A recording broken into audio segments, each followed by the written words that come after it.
Good morning or good afternoon or good midday, wherever you're watching this today. Here is a lovely story today called 10 Beautiful Things. It is written by Molly Beth Griffin and illustrated by Maribel Lechuga. I think that sometimes when we're feeling upset, frustrated, mad about something, sometimes we need something to change our perspective about it. So really thinking about how can we look at something from a different angle or in a different way to maybe feel differently about an experience that's happening. And the main character in this story has a grandma who helps her do that. And she gets to experience something that maybe she's not feeling great about in a different way. So this is called 10 Beautiful Things. I would love at the end if we think about where you could do this in your own life. Okay, so this activity that grandma helps this young girl with, 10 beautiful things, and how it really changes this young girl's experience. Okay. Lily ran her finger across the Iowa map. An X marked Graham's house on an empty patch of land, Lily's new home. Now, can you tell how Lily might be feeling?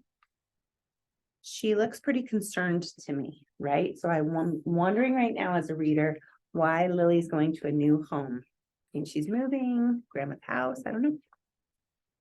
Graham's tires hummed against the pavement. Lily felt the vibration in her hollow chest. Let's try to find 10 beautiful things along the way, Graham said.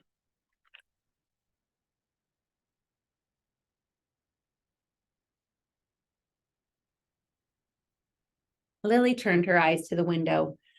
There's nothing beautiful here, she said. She struggled to fold the map so it nestled into itself just right. You'd be surprised, Graham said.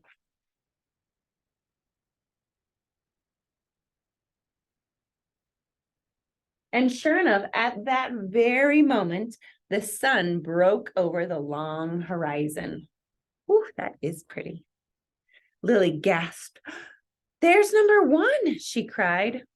Right you are, Lily, said Graham. Okay, she's found one beautiful thing, the sunrise.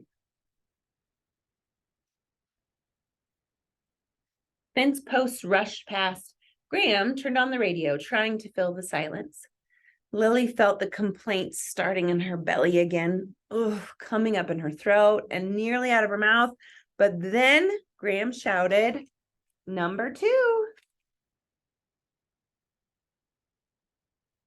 A wind farm had sprouted in the field beside the freeway. Spinning windmill blades gleamed in the morning sun. Ooh, that is pretty. Have you ever seen one of these big windmill farms? We have them in eastern Colorado. Yeah, they are pretty stunning. Good job, Graham. Look, she changed Lily's perspective of she was getting ready to complain and say things, and then Graham found the second beautiful thing. Lily concentrated on the game and found number three real fast.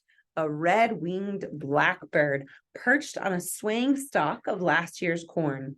It was dark and bright all at once, its beak wide open in a song they couldn't hear. Good job, Lily, finding something like a blackbird. Later, Graham signaled and turned the car onto a smaller road. 2 more highways to go, she said. Lily popped a handful of crackers into her mouth, but food didn't fill up her hollow places. Graham cracked her window and in rushed air and sound and cold. They crossed a bridge and Graham chose number 4, the gurgly sound of a melting creek. That is one of my favorite sounds actually in nature of all time. Sometime ask me that story, I'll tell you it's because when I was a little kid, a moment I had with my brother, but the sound of running water, of like natural rivers and things like that. Ooh, I love it. Good choice, Graham. Lily dozed off. She woke up when Graham tapped her knee and pointed out a falling apart barn.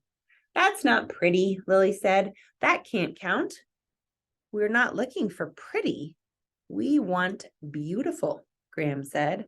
So it stood, halfway to 10. That it could be an interesting discussion maybe afterwards. What's the difference between pretty and beautiful? Why do you think Graham thinks this is beautiful, even though it might not be pretty?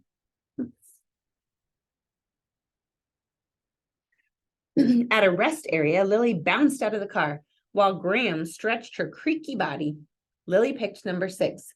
The smell of mud, she said, inhaling. Graham shut her eyes and nodded slowly. It's earthy and rich, she said. I'd never really noticed. Lily breathed in the mud smell and focused on just that. It poured itself into some of the empty spaces inside her. I don't know. We hear words like Lily's feeling empty and hollow and it's filling up there. And then look, I still feel like Lily's feeling pretty sad. Back on the road again, the car seemed smaller.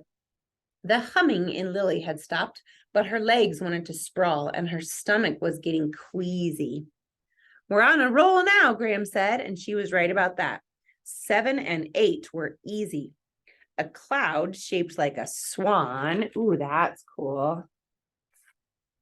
And a little brown calf that trotted beside the fence. Oh, how cute, little baby cow. Ooh, look what's coming. Now, do you guys think that's scary or beautiful? Could be a mix, huh? Miles and miles later, they turned onto their last road and the clouds began to draw close. The sky grew dark. The earth rumbled. Suddenly, the air exploded in bright flashes. Cloud banks traded lightning back and forth, showing off. Number 9, Lily whispered. There was no room for other words. Ooh. So she thinks it's beautiful. It is, I think, if you're safe watching a storm, pretty amazing thing. The storm took up the whole world and it filled Lily up too. She was here with Graham, and for a whole minute, that was all that mattered. On they drove, almost there. Not far now.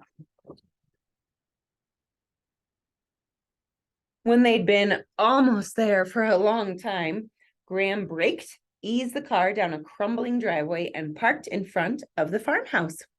Here we be, she said through the drum of the rain. Home. But we only made it to 9, Lily said, slumping in her seat.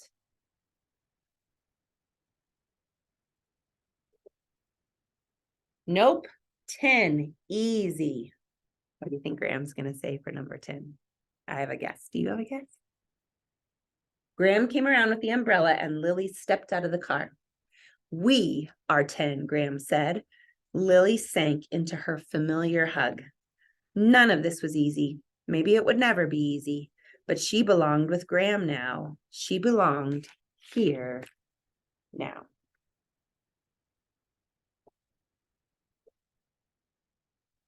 This place wasn't empty, and neither was she. Whew. And it got me a little worked up there, friends. That is a really, really special story. I hope you guys can talk about what we're supposed to learn from this. Why do you think the author wrote this story? What was their purpose? I hope you can think of it. And maybe today or another day, if you're having a time where you feel uneasy or empty inside or frustrated about something, you can try to find instead 10 beautiful things, and that might change the way you're looking at the world. Have a great day.